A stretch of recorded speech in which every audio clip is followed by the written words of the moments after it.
Ang Russia ay lumalaban sa Diyos. Nang maupo sa kapangyarihan si Stalin, 130,000 na mga paring Ruso ang inaresto, 8,000 na obispo at pari ang pinatay. Hindi ito ganong nagbago mula noon. Marami pa ring pagkakatulad ang Russia sa Soviet Union. Nasa Mexico yun ay indus paplo politika at pag-usig sa mga Kristiyano ay indinabigos para sa estado ng Russia. Sa katunayan, ito mismo ang paraan na ginamit nila sa loob ng maraming siglo. Sa Russia ngayon, pinagmumulta ang mga pastor na protestante dahil sa pagtitipon para magdasal. Kakaunti ang kalayaan ng mga Katoliko. At ang mga Hudyo ay hinahanap at pinapahiya dahil lamang sa pagsasagawa ng kanilang mga tradisyon. Sa buong bansa, nilulusob ang mga simbahan kahit kalagitnaan ng sermon. At ang mga komunidad ng mga Hudyo na dating namamayani sa kanilang kultura at relihiyosong kalayaan ay unti-unting naglaho. Hindi digmaan o ekstremismo ang dahilan, kundi pamahalaang gustong wasakin ang malayang pananampalataya. Hindi namimili ang kampanya ng Kremlin laban sa relihiyon. Tinatarget ang mga naniniwalang nauuna kaysa sumusunod. Ito ang kwento ng halaga ng paniniwala sa gitna ng katahimikan mula Kremlin. Mula lihim na simbahan hanggang sa inaaping Hudyo. Simulan natin sa papel ng simbahang Orthodox dahil ito ang susi sa pag-unawa. Sa loob ng higit 1,000 taon bahagi na ng pagkakakilanlan ng Russia ang Orthodoxy. Nagsimula ito noong 988 Common Era nang piliin ni Prinsipe Vladimir ang Kristyanismo para sa kanyang mga tao. Nagpabinyag siya pati ang kanyang kaharian. Kaya nag-ugnay ang simbahan at mga pinuno. Tinulungan ng simbahan ang mga hari at tsar na panatilihing nagkakaisa ang mga tao lalo na sa digmaan o hirap. Ito ay simbolo ng pagkaruso, tulad ng watawat o pambansang awit. Kapag Orthodox ka, tapat ka sa bayan at sa namumuno, malakas na ngayon ang ugnayan ng pamahalaan ni Pangulong Putin at ng Orthodox Church. Tinawag ni Patriarka Kirill ang pamumuno ni Putin na biyaya para sa Russia sa isang liham noong 2023 bilang pagdiriwang ng kanilang pagtutulungan. Nagbibigay ang pamahalaan ng pondo sa pagkukumpuni ng simbahan at monasteryo, kapalit ng suporta ng simbahan sa mga layunin ng estado gaya ng pagpapahalaga sa pamilya at pagtutol sa kanluran. Kapaki-pakinabang ang kasunduang ito sa magkabilang panig. Mahalaga ang simbahan sa paaralan at telebisyon, kaya tila pinangangalagaan ng pamahalaan ang kaluluwa ng Russia. Paano ang mga Kristiyanong hindi Orthodox? Diyan nagsisimula ang problema. Laging may iba pang mga grupong Kristiyano sa Russia, mga protestante, na naroon na sa loob ng maraming siglo. Pero hindi talaga sila itinuring na kabilang. Pinagtiyagaan lang sila sa pinakamabuti, binabantayan sa pinakamasama, at madalas itinuturing na mga dayuhan sa sarili nilang bansa. Dumating ang unang alon ng mga German noong 1,500 karamihan Lutheran na inanyayahan para sa pagpapatayo at pagsasaka. Dumating ang mga Mennonite na tumatakas mula Europa. Nagtatag sila ng mga komunidad sa Ukraine at Siberia, nakilala sa disiplina, kapayapaan, at matibay na tradisyong panrelihiyon. Noong 1,800 kumalat ang mga Baptist dahil sa mga misyonaryong Aleman at Britanya. Simple pero makapangyarihan ang kanilang mensahe. Ang pananampalataya ay dapat personal, at ang binyag ay dapat isang desisyong ginagawa kapag nasa hustong gulang na. Sumalungat iyon sa pananaw ng Orthodox, kaya naging target ang mga Baptist at sinundan ng mga Pentecostal noong early 11 na daans. Nagdala sila ng mas emosyonal na pagsamba na may malakas na panalangin, masidhing pag-awit, at minsan pagsasalita ng wika. Maliliit, magkakahiwalay, at kadalasang mahihirap ang mga grupong ito, pero matatag sila. Nanatili silang matatag sa paniniwala kahit inuhusig ng estado, simbahan, at kultura. Sa ilalim ng mga tsar, laging pinahihirapan ang mga protestante. Ang simbahang Orthodox lang ang opisyal na kinikilala. Ang iba ay tinitingnang kahina-hinala. Kung Baptist, Lutheran, o Mennonite ka, masama ang lagay mo. Pwedeng ipagbawal ang pagtatayo ng simbahan, pag-imprenta ng relihiyosong teksto, o pagmulta sa pampublikong pagtitipon. Mas malala pa, labag sa batas ang pagtatangkang magpalipat mula sa Orthodoxy. Binabantayan ang mga pastor, sinusuri ang mga sermon, at madalas na napipilitang magdaos ng pagsamba nang palihim ang mga mananampalataya dahil alam nilang isang maling galaw lang ay maaaring magdala ng pulis sa kanilang pintuan. Pagkatapos ay dumating ang 1,917 at lalong lumalala ang lahat. Hindi lang basta ayaw ng mga Bolshevik sa relihiyon. Talagang kinamumuhian nila ito. Nakikita nila ito bilang banta sa revolusyon. Isang kasangkapan ng pang-aapi na kailangang wasakin. Dahil dito, ginawa nila ang lahat ng kanilang makakaya upang durugin ito. Tinawag ni Lenin itong kasinungalingan at tinrato ni Stalin na parang virus. Lahat ng relihiyosong grupo, lalo na ang mga protestante, ay naging target. Walang sentral na autoridad na kayang manipulahin ng estado. Nagkikita sila palihim sa mga bahay at maliliit na grupo. Dahil sa kalayaang iyon, inakalang mapanganib ng rehimen ang grupo. Noong dekada 1,900 at 30 na uwi sa malawakang paglilinis ang panunupil, libo-libong pastor, nakatatanda, at misyonerong protestante ang inaresto at ipinatapon sa forced labor camp sa Siberia, Arctic at gitnang Asya. Marami ang hindi na nakita. Isinara o ginawang iba ang simbahan, kinuha, sinunog o itinago ang Biblia at ipinagbawal ang relihiyosong babasahin. Kahit ang pagmamay-ari ng sulat kamay na talata ay tinuturing na anti-Soviet na gawain. Kahit walang opisyal na ulat mula sa Soviet tungkol dito, ayon sa mga historiador, mahigit 80% ng mga lider ng relihiyon, kabilang ang protestante, ay nakulong, napatay, o pinatahimik sa panahon ng terror ni Stalin. Hindi nawala ang pananampalataya, lumipat lang ito sa ilalim ng lupa. Nagpatuloy ang mga protestante na lihim na nagtitipon sa kamalig, silong, o kagubatan. Ipinapasa nila ang sinulat kamay na banal na kasulatan, minememorya ang mga talata, at lihim na tinuturuan ang mga anak sa bahay. Ang mga pamilya'y mahina ang dasal, laging alerto sa yabag sa labas, palagian ng takot, pero matatag pa rin sila. Para sa marami, ang pananampalataya ay hindi na lang espiritual, ito ay naging anyo ng paglaban. Noong 1944, sinubukan ng pamahalaang Soviet ang isang bagong taktika. Pinayagan nitong mabuo ang All-Union Council ng Evangelical Christian Baptist. Ginawa ito para kontrolin ang kilusan sa pagbibigay ng opisyal na estruktura. May ilang simbahan ang sumali para maligtas, habang ang iba ay tumanggi para mapanatili ang kalayaan nila. Mas matindi ang presyon, pagsalakay, pag-aresto at harassment sa mga nasa labas ng sistema, pero nanindigan pa rin sila. Ang kanilang pananampalataya ay hindi lang tungkol sa paniniwala, kundi tungkol din sa kalayaan. Kahit anong hirap ng gobyerno na patayin ito, patuloy pa rin itong nagliyab ng tahimik at matatag, parang apoy na di namamatay. Nang bumagsak ang Unyong Soviet noong 1991, tila gumanda ang kalagayan sa gitna. Magulo ang dekada 90 sa Rusya at nagbukas ng bagong ideya at kalayaan. Mabilis lumago ang mga protestanteng simbahan nang dumating ang misyonaryo mula Amerika at Europa. Dala ang pera at Biblia. Nagbukas ang mga bagong simbahan at napuno ng mga interesadong tao. Pagsapit ng unang bahagi ng 2,000, humigit kumulang 1 milyong Ruso ang tumawag sa kanilang sarili bilang mga protestante, kung saan ang mga Baptist ang bumubuo ng pinakamalaking bahagi. Mga 50,000, malapit din ang Pentecostal. Mga 3,000 at 1,000 ang mga Adventista nagtayo ng paaralan, klinika, tumulong sa komunidad, at nagpalaganap ng mensahe. Parang ito na ang sandali na malaya na sa wakas ang pananampalataya. Pero hindi iyon nagtagal. Pag-upo ni Vladimir Putin noong 2000, nagbago ang pananaw sa relihiyon. Ginawang simbolo ng pambansang pagkakakilanlan ang Russian Orthodox Church, habang itinuring na dayuhan ang ibang Kristiyanong grupo, lalo na ang mga protestante. Maraming protestanteng simbahan ay konektado sa kanluran. May mga pastor na nagsanay sa abroad, pinupondohan ng dayuhang misyon, at may teolohiyang di tugma sa kwentong aprobado ng Estado. Para sa Kremlin, hindi lang ito abala kundi kahina-hinala. Anumang banyaga ay tinitingnan na ngayon bilang posibleng banta, isang pintuan para sa impluensya, o maging takip para sa espiya. Noong kalagitnaan ng 2,000 ses, malinaw na nais ng Estado ng mas mahigpit na kontrol sa relihiyon. Naging mas mahigpit ang mga batas, mas komplikado ang mga kinakailangan sa pagpaparehistro, at mas agresibo ang pagmamanman. Pinilit ang mga independenteng simbahan na sumali sa mga opisyal na unyon o mapanganibang matawag na ekstremista. Hindi hinihikayat ang ebanghelikalismo sa labas ng itinalagang lugar. Habang lumalakas ang institusyong Orthodox sa tulong ng Estado, nalimitahan naman sa batas, lipunan, at pinansyal ang mga grupong protestante. Noong 2016 dumating ang pagbabago sa pagpapatupad ng Yarovaya Law na ipinangalan kay Irina Yarovaya. Opisyal na panukalang kontra terorismo ang batas, ngunit para sa relihiyosong minorya, ramdam nila itong pagsupil sa ibang anyo. Ginawang ilegal ng batas ang pagbabahagi ng iyong pananampalataya sa labas ng isang rehistradong gusaling panrelihiyon. Ibig sabihin, bawal ang Bible study sa bahay, pangangaral sa kalsada, pamimigay ng polyeto, at pag-post ng paniniwala online kung wala kang pahintulot ng gobyerno. Kahit ang pag-anyaya sa isang tao na pumunta sa simbahan ay maaaring ituring na ilegal na gawaing misyonero. Mabigat ang mga parusa, maaaring pagmultahin ng 5,000 rubles ang isang tao. Mga dolyar, 75 kahit simpleng pag-uusap lang tungkol sa kanilang pananampalataya sa publiko. Maaaring pagmultahin ng hanggang 1,000,000 rubles o 12,000 dolyar ang mga simbahan at organisasyon sa hindi autorisadong pagtitipon o paglalagay ng imbitasyon sa mga tagalabas na sumamba. Hindi lang iyon babala sa maliliit na kongregasyong hirap mabuhay. Sapat na ito para tuluyan silang magsara.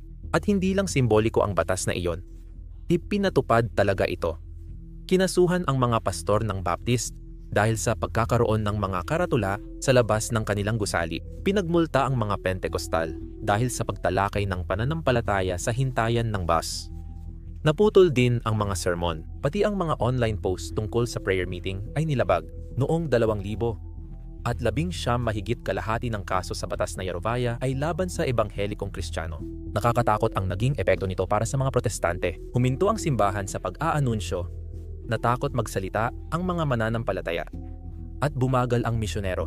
Sa bansang pinapaboran ng Estado ang simbahang Orthodox, nahihirapan ang mga protestante na isabuhay ang kanilang pananampalataya dahil sa legal na hadlang. Nagsimulang dumating ang mga pulis sa mga pagpupulong ng panalangin. Minsan ay binubuwag ang mga ito at kinukuha ang mga libro o telepono ng mga tao. Hindi lang niregula ng batas na Yarovaya ang relihiyon, pinago rin nito ang kahulugan at nilinaw ang hangganan ng Ruso at Banyaga, at tiniyak na ang anumang wala sa kontrol ng Estado ay mananatiling tahimik o magbabayad ng kapalit. Pinakamatindi ang dinanas ng saksi ni Jehovah sa lahat ng grupong Kristiyano sa Rusya. Noong 2017 opisyal silang tinawag ng gobyerno na ekstremista. Maraming nagulat dahil kilala ang mga Kristiyano bilang mapayapa at hindi nakikidigma, at madalas silang bumibisita sa bahay-bahay para magbahagi ng pananampalataya. Malamang ay nakita mo na sila. Tinuturing ng mga autoridad ng Russia na banta ang kanilang pagiging independyente, koneksyon sa ibang bansa, at hindi pagsunod sa patakaran ng Estado. Ipinagbawal sila, pati babasahin, ginawang krimen ang pagsamba, at kinuha ang kanilang gusali. Ang ilan sa kanilang mga ari-arian ay nagkakahalaga ng milyon-milyon. Noong Agosto ng taong ito, 157 saksi ni Jehovah pa rin ang nakakulong. Ang ilan ay nagsisilbi ng sentensya ng hanggang 8 taon dahil lang sa pagdaraos ng mga pagpupulong para manalangin o sabay-sabay na nagbabasa ng Biblia. Sa isang kaso noong 2024 pansamantalang nawala sa isang pamilya sa Urals ang kustodiya ng kanilang mga anak dahil sinabi ng mga opisyal na nakakasama raw ang kanilang paniniwala. Ang ganitong aksyon ay malinaw na babala sa ibang grupong panrelihiyon. Lumihis ka lang, magbabayad ka. Ayon sa isang kamakailang ulat mula sa Open Doors, isang grupo na sumusubaybay sa pag-uusig sa relihiyon, naging isa na ang Russia sa pinakamahirap na lugar para sa mga protestante na malayang makapagsagawa ng kanilang pananampalataya. Pinanood lang ba ng mundo habang nangyayari ito? Sa isang banda? Oo, pero hindi rin. Malakas ang tugon ng international na komunidad, pero di ito gaanong epektibo. Paulit-ulit na kinondena ng Estados Unidos, European Union, at ilang organisasyon ng karapatang pantao ang Rusya dahil sa diskriminasyon sa relihiyon.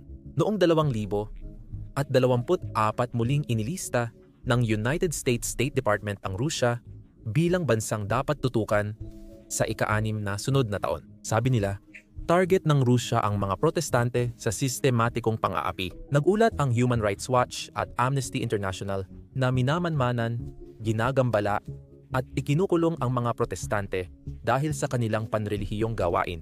Nagsalita na rin ang Southern Baptist Convention at United Methodist Church at iba pang kanlurang simbahan tungkol dito. Sumulat sila ng liham, nagkampanya ng panalangin, at hinikayat ang gobyerno, ngunit sa Rusya, kaunti lang ang nagbago. Itinatanggi ng mga opisyal ang batikos bilang panghimasok ng dayuhan.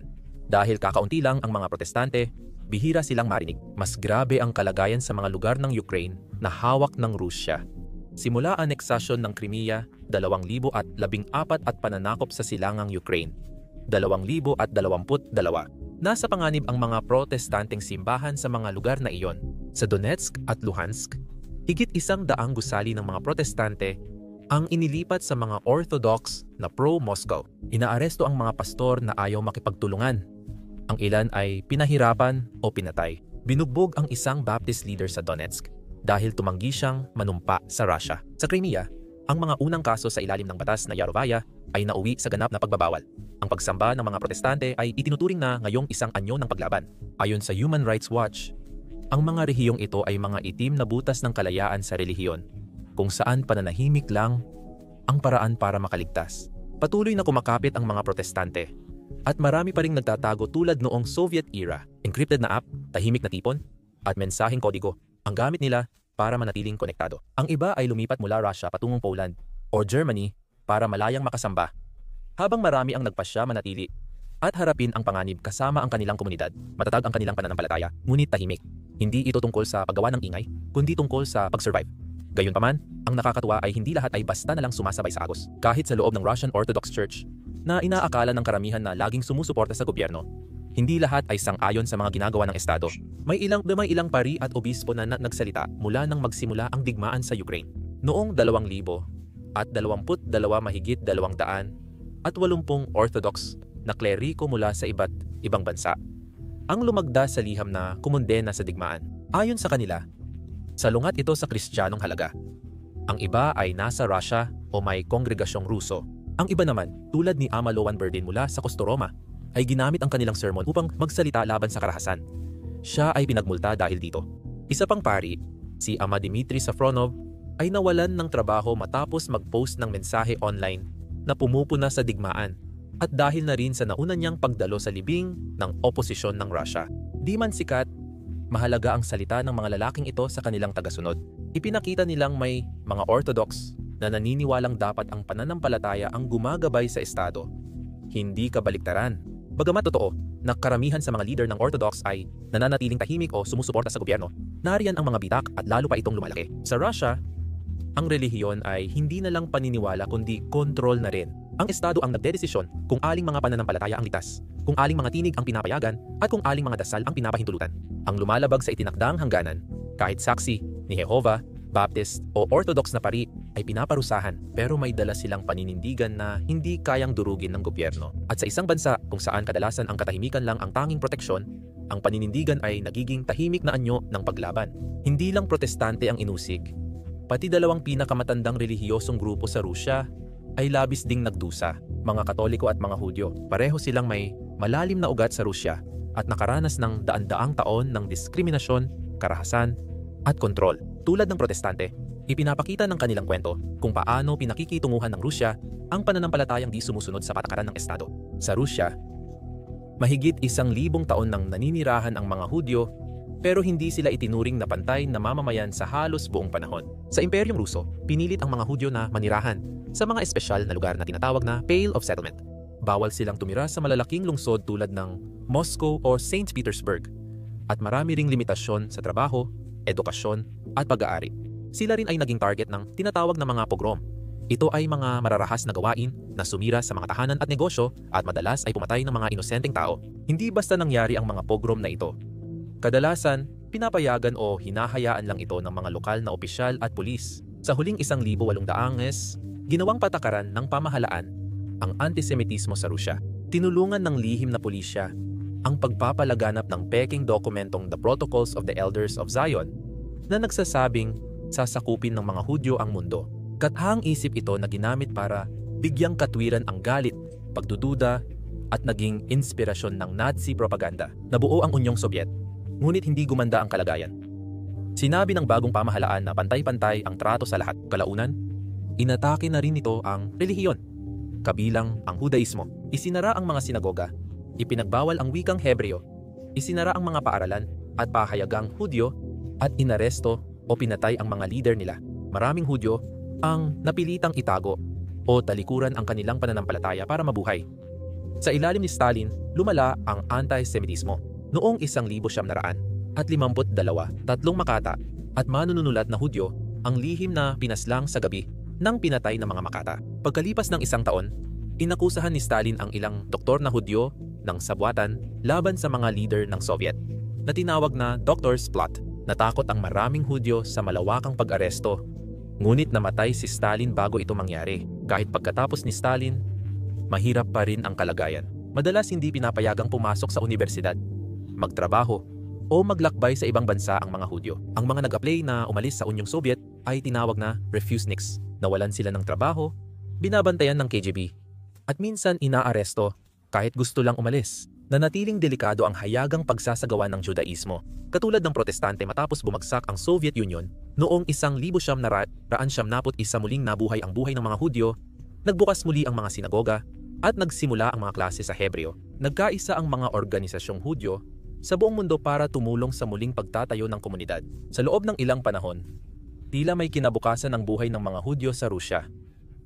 Ngunit, gaya ng inaasahan mo, pagsapit ng dekada 2000, nagsimulang magbago ang mga bagay-bagay. Habang pinatitibay ni Putin ang kontrol, bumalik ang mga ideyang laban sa mga Hudyo. Nagpakalat ang mga grupong makakanan ng mga lumang teorya ng sabwatan. Paminsan-minsan, binabanggit ng state media na ang mga Hudyo ang nasa likod ng mga problema ng Rusya. Noong Enero 2017, si Peter Tolstoy ay Deputy Speaker ng Batasan ng Rusya. Gumawa ng pahayag si Duma na nagpapahiwatig na ang mga inapo ng mga Hudyo na tumakas mula sa Pale of Settlement at nagbagsak ng ating mga simbahan noong Bolshevik Revolution ay sila na ngayong namumuno sa mga non-governmental organization. Sa Rusya, maraming nakakita nito bilang antisemitiko. Ngunit sa ilalim ni Putin, hindi siya naparusahan. Lalong lumala ang sitwasyon matapos salakayin ng Rusya ang Ukraine noong 2022. Kahit Hudyo ang presidente ng Ukraine, iginiit pa rin ng propaganda ng Rusya na Nazi ang pamahalaan nito. Noong 2023, binaboy ng mga simbolo ng puot ang isang sinagoga sa Moscow bilang pananakot. Hindi lang ito paninira, babala rin ito. Noong 2024, nagsara ang isang paaralang Hudyo sa Volgorod dahil sa sunod-sunod na banta ng bomba. Patuloy ang mga banta pero walang naparusahan, walang proteksyon, sagot o inaresto mula sa autoridad. Para sa maraming pamilyang Hudyo, iyon na ang sukdulan, kaya inalis ng mga magulang ang mga anak nila sa mga paaralang panrelihiyon dahil sa takot sa kaligtasan. Tahimik umalis ng bansa ang ilang leader ng mga Hudyo, ayaw nang isugal ang kanilang komunidad. Ngunit ang tunay na yumanig sa bansa ay nangyari noong Oktubre ng 2023, isang eroplano mula Tel Aviv ang lumapag sa Dagestan. Makalipas ang ilang oras, sinalakay ng galit na grupo ang paliparan ng Uitash sa Makachkalala. Hindi lang sila nagpoprotesta, nangangaso rin sila. Daan-daang tao ang sumira sa harang, nagwagayway ng bandila ng Palestina, sumigaw ng pagbabanta at humiling makita ang pasaporte. Naghahanap sila ng mga pasaherong Hudyo. May ilan na hinabol ang mga tao sa tarmac. Ang iba naman ay sinubukang harangin ang eroplano para hindi makalapag. Lantad at tahasang puot ito na live ipinakita sa social media. Mabagal at mahina ang tugon ng pulisya. Iilan lang ang inaresto at karamihan sa mga nag-riot ay nakalakad palayo ng malaya. Noong katapusan ng linggong iyon, naganap din ang mga katulad na eksena sa buong Hilagang Caucasus. Sa Nalchik, sinunog ang itinatayong Jewish Cultural Center. Sa Kasovchut, binato ng nagpoprotesta ang isang hotel. Pinaniniwalaan nilang doon tumutuloy ang mga Israeli refugee. Sa Cherkesik, nagtipon ang mga tao at humiling na paalisin ang mga etnikong Hudyo. Hindi ito isang hiwalay na insidente. Ito ay pinagplanuhan at pinayagan. Itinuring ng mga leader ng Hudyo sa Rusya na banta sa pampublikong seguridad ito.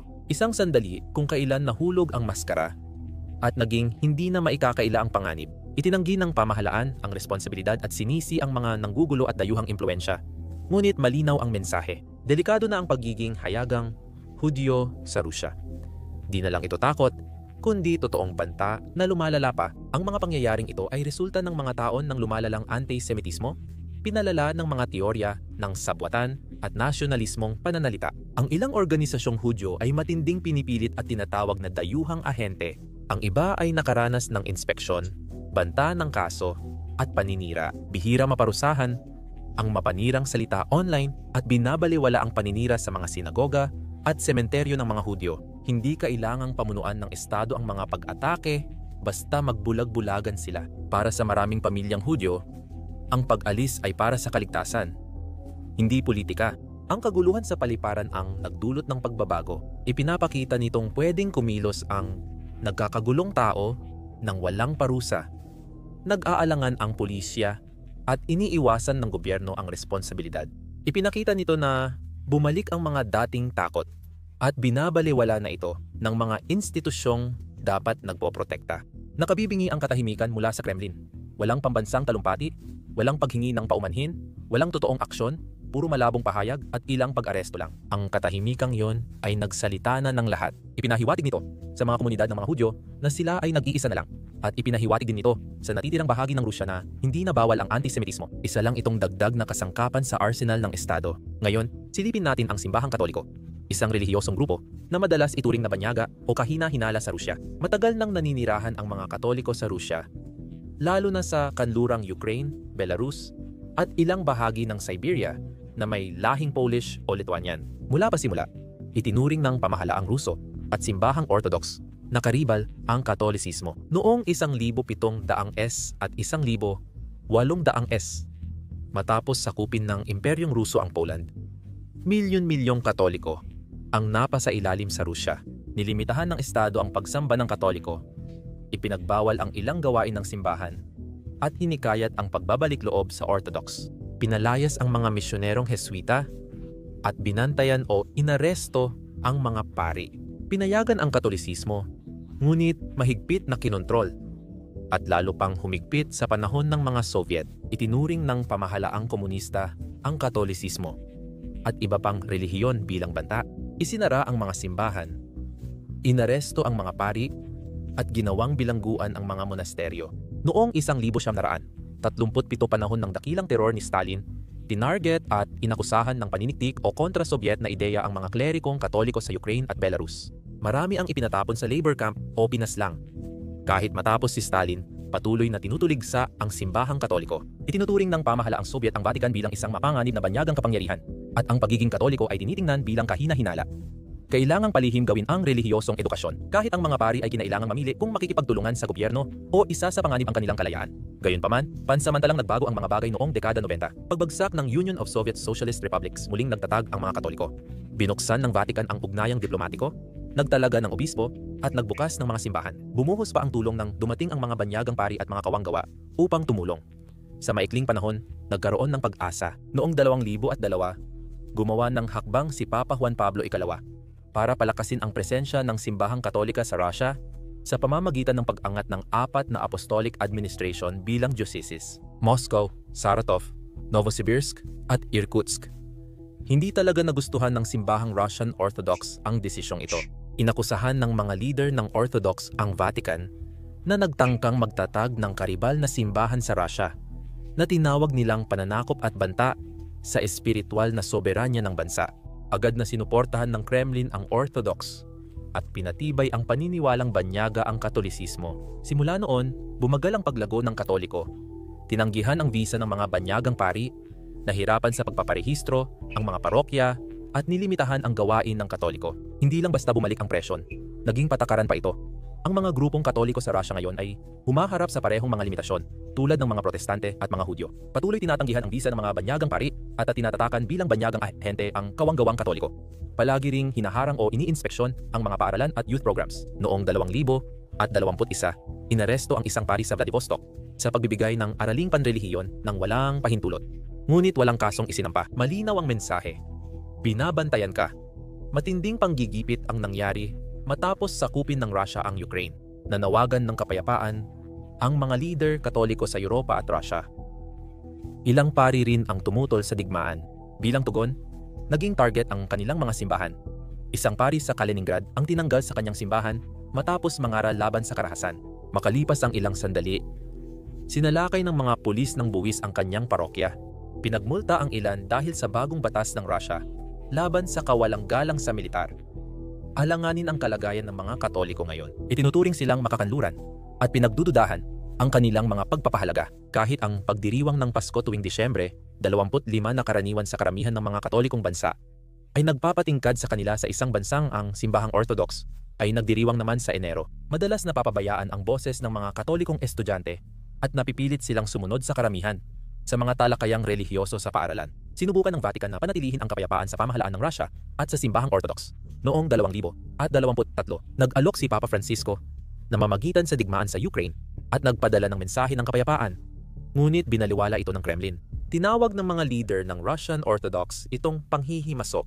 Sa Russia, maraming leader Katoliko ang tahimik. Inuuna ang kaligtasan kaysa protesta. Hindi basta-basta ang pag-uusig sa Katoliko, Protestante, at Hudyo sa Russia. Bahagi ito ng mas malaking plano. Bawat komunidad ay may kanya-kanyang paraan ng pagkontrol, pero iisa lang ang layunin: pinagmumulta, ginugulo, at niraraid ang mga Protestante kahit nagdadasal lang sa bahay. Tahimik na pinipigil ang mga Katoliko sa pamamagitan ng burokrasya, papeles, at pananakot. Ang mga komunidad ng Hudyo na nagpapahayag ng kanilang kultura o relihiyon ay madalas binabantayan, inihihiwalay, at tinuturing na banta sa pambansang pagkakaisa. Iba-iba man ang paraan, iisa ang lohika. Hindi papayagan ng Estado ang pananampalataya na wala sa kanilang kontrol. Para maintindihan ito, Tingnan ang mas malawak na pattern. Sa Rusya, pinapayagan lang ang relihiyon kung nakakatulong ito sa kaayusang pampolitika gaya ng simbahang Orthodox. Malalim itong nakaugnay sa pambansang pagkakakilanlan, kaagapay ng Kremlin at bihirang kumontra sa awtoridad. Hindi lang institusyong panrelihiyon ito, kundi katuwang din sa politika. Samantala, ang mga protestante ay nakikita bilang impluensyang kanluranin dahil desentralisado sila. Mahirap silang kontrolin, kaya minamaliit ng Estado. Ang mga Katoliko, dahil sa kanilang pandaigdigang koneksyon at daan-daang taon ng pagiging malaya mula sa kapangyarihan ng Rusya, ay tinitingnan ng may pagdududa. Ang mga Hudyo, na may natatanging tradisyon at kasaysayan ng katatagan, ay itinuturing na permanenteng dayuhan na di lubos mapagkakatiwalaan. Daan-daang taon ng ganito. Sa ilalim ng mga Tsar, naging parang sangay ng gobyerno ang simbahang Orthodox. Sa panahon ng Soviet, halos nawala ang relihiyon dahil sa pag-uusig. Sa ilalim ni Putin, mas banayad ang paraan pero pareho pa rin ang prinsipyo. Tinatanggap lang ang pananampalataya kung nakakatulong ito sa Estado. Pinaparusahan ang anumang iba pa. At hindi lang ito teorya. Sinasang-ayunan ito ng makabagong datos. Ayon sa Freedom House, higit 600 kaso ng panliligalig o pag-aresto ang naitala sa isang taon. Karamihan laban sa hindi ortodoksong mananampalataya. Itinakda ng United States Commission on International Religious Freedom ang Russia bilang pinakamataas na alalahanin dahil sa sistematikong paglabag sa mga protestante, Katoliko, Hudyo at iba pang minorya. Para sa mga underground na parokya ng Katoliko, maliliit na protestanteng house church at mga sentrong pangkultura ng mga Hudyo, hindi abstrakto ang mga numerong ito. Ito ay kanilang araw-araw na realidad. Dito lalo pang tumitindi ang kontradiksyon dahil tinitiyak ng konstitusyon ng Russia ang kalayaan sa relihiyon. Ayon sa batas sa relihiyon 1977, pinoprotektahan ang mga minoryang grupo. Sa papel, malaya dapat magsamba ang lahat. Pero sa aktwal, nagagamit ang mga batas laban sa kanila. Nagiging bitag ang mga papeles at ang mga patakaran sa pagrerehistro ay nagiging kasangkapan ng pagtataboy. Tinatatakan ang mga grupong panrelihiyon na ekstremista hindi dahil sa karahasan, kundi sa pagtanggi nilang sumunod. Mukhang sira ang sistema, pero sa totoo, gumagana ito ayon sa plano. Nagpapakita ito ng kalayaan pero sinisiguro lang na nabubuhay ang mga tapat at sumusunod na pananampalataya. Habang nahihirapan ang mga protestante at Katoliko sa presyon, may ibang nangyayari sa mga rehiyong Muslim ng Rusya. Sa Dagestan, Chechnya at Tartarstan, lumago ang mga institusyong Islamiko. Korte ng Sharia ang namamagitan sa alitan at ang mga madrasa ay bukas na nagsasanay ng mga bagong imam at iskolar. Ang mga Islamic Bank ay nagpapalipat ng bilyon-bilyong ruble sa pamamagitan ng mga sistemang tumatanggi sa intrigue. At sa halip ay gumagamit ng mga modelong pinansyal na nakabatay sa pananampalataya. Ang mga sentrong pangkultura at mga moske ang humuhubog sa pang-araw-araw na takbo ng buhay. Malinaw itong ipinapakita ng Dagestan. Mas gusto ng marami ang Sharia courts kaysa legal na sistema ng Moscow. Di formal na kinikilala ang mga korte, pero mabigat ang desisyon nila sa kasal, pamana, at alitan sa lupa. Sinusunod ng mga tao ito dahil makatarungan at tugma sa lokal na tradisyon. Sa Chechnya, pinalawig pa ito ni Ramzan Kadyrov. Ang pampublikong buhay ay puno ng Islamic na halaga. Hinihikayat ang relihiyosong kasuotan sa paaralan. At limitado ang bentahan ng alak. Madalas nagsisimula ang mga pampublikong okasyon sa panalangin at malaki ang impluensya ng mga kleriko. Pinapaboran ng Kremlin ang ayos na ito dahil nagbibigay ito ng katatagan at katapatan sa pabago-bagong rehiyon. Umaabot ang ganitong pattern sa labas ng Caucasus. Sa Tartaran at Bashkortostan, may mga Islamic Academy na tumatakbo sa tulong ng lokal na pamahalaan at tumatanggap ng daan-daang estudyante. Umuunlad ang mga sistemang pinansyal na nakabatay sa mga prinsipyo ng Islam. Nag-aalok ng pagbabangko na naaayon sa pananampalataya habang pinapalakas ang mga lokal na ekonomiya. Kahit malayo sa mga rehiyong ito, sa Moscow, Siberia, at maliliit na bayan sa Russia, tumataas ang bilang ng mosque, halal na tindahan, at Islamic Cultural Center. Pinapalakas ng mga migranteng mula gitnang Asya ang paglago. Kaya mas kapansin-pansin ang Islam sa bansa. Bakit sinasakal ng Estado ang maliliit na protestanteng prayer group pero hinahayaan ang Islamic court at bangko? Bahagi ng kasaysayan at demografiya ang mga dahilan. Sa Dagestan at Tartarstan, hindi banyaga ang Islam, isang katutubong relihiyon na mahalaga sa pagkakakilanlan. Kaya mas tinotolerate ito ng Estado kung nakakatulong sa kaayusan. Ang mga protestante, sa kabilang banda, ay tinuturing na mga dayuhan, masyadong konektado sa kanluran, at masyadong malaya para kontrolin. Mahalaga rin ang estruktura, kadalasang sentralisado ang mga institusyong Islamiko at konektado sa mga samahan ng kleriko. na kayang kontrolin ng Kremlin. Madaling hulaan at handang makipagtulungan sa autoridad ang mga ito. Samantalang ang mga protestanteng simbahan ay desentralisado at nakaugat sa masa. Ang kanilang pagiging malaya ay nagiging dahilan para hindi sila madaling hulaan, na sa pananaw ng Moscow ay nagiging mapanganib sila. Ngunit magiging pagkakamali ang isipin na ang mga Muslim sa Russia ay tunay na malaya. Ang kanilang kalayaan sa pagkilos ay umiiral lamang sa loob ng mahigpit na mga hangganan. Kapag lumabis sila sa tinatanggap ng Kremlin, mabilis ang aksyon ng pamahalaan. Noong dekada 90, sinubukan ng mga nayon ng Salafi sa Dagestan na ideklara ang kanilang kalayaan at ipatupad ang buong batas ng Sharia. Sumagot ang Moscow ng tangke at airstrike. Lubos silang natalo. Mahigpit pa ring binabantayan ang independenteng mosque at nanganganib maaresto ang mga pinunong relihiyosong lumalabag. Totoo ang kalayaan pero marupok ito. Sa kabila ng mga limitasyon, malaki pa rin ang pagkakaiba. Pwedeng pagmultahin ang pamilyang protestante sa pagtitipon sa sala, malubog sa burokrasya ang parokyang Katoliko, at bantayan hanggang manahimik ang sentrong pangkulturang Hudyo. Sa Chechnya o Dagestan, tahimik na pinapayagan ang sistemang batas at pananalaping Islamiko. Ito ang sentro ng kwento. Sa Rusya, ang relihiyon ay hinuhusgahan ayon sa pakinabang nito sa estado. Hindi sa paniniwala. Kung ito ay nagpapastabilisa ng isang rehiyon o nagpapalakas ng autoridad ng Kremlin, pinapayagan itong lumago. Kung ito ay lumalaban, itinuturing itong banta. Ang simbahang Orthodox ay simbolo ng pambansang identidad. Habang tinatanggap ang Islam kung nagdadala ito ng kapayapaan, itinataboy sa gilid ang mga protestante, Katoliko at Hudyo at tinuturing silang banyaga, ekstremista o mapanganib. Ang resulta ay isang magkakaibang ngunit mahigpit na kontroladong relihiyosong kalagayan. Hindi lang pinipigil ng Rusya ang relihiyon, kundi binabaluktot at minamanipula rin nila ito, pinapaboran nito ang ilang pananampalataya at pinipigil ang iba. Hindi malalampasan ang mensahe. Sa Rusya, buhay lang ang relihiyon kung may silbi ito. Sa milyon-milyong mananampalatayang ayaw yumuko, kapalit ng pananampalataya nila ay pagmamanman, parusa o pagbura. Salamat sa panonood.